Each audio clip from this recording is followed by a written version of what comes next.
A declaration from NATO Secretary General today that North Korea's nuclear tests are a global threat requiring a global response. The reclusive regime has cut itself off from the rest of the world in a way that is both political and personal. Families separated by a border and decades of conflict, only a few have been allowed a short reunion. CTV's Genevieve Beauchemin is in Seoul tonight with one man's touching story. In those quiet moments life now brings all the more often, Ha Il-chan's mind turns to those he lost more than 6 decades ago. Is there some resemblance? Because of brothers. Yeah, brothers. They're still alive, but lost behind the most heavily guarded border in the world. Behind the demilitarized zone that splits North and South Korea. At 16, Ha moved south, but in 1950, war broke out.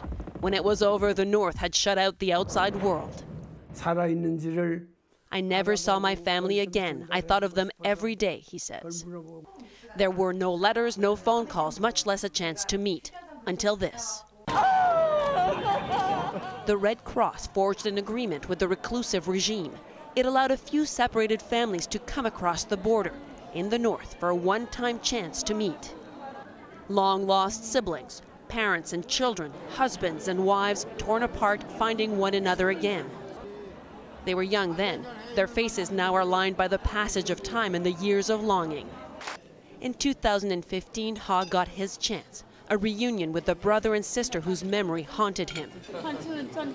They shared a meal, a few precious moments over 3 days.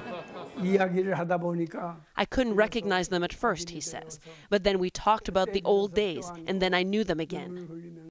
But that was the last reunion. There are no others planned and none in the foreseeable future, especially now.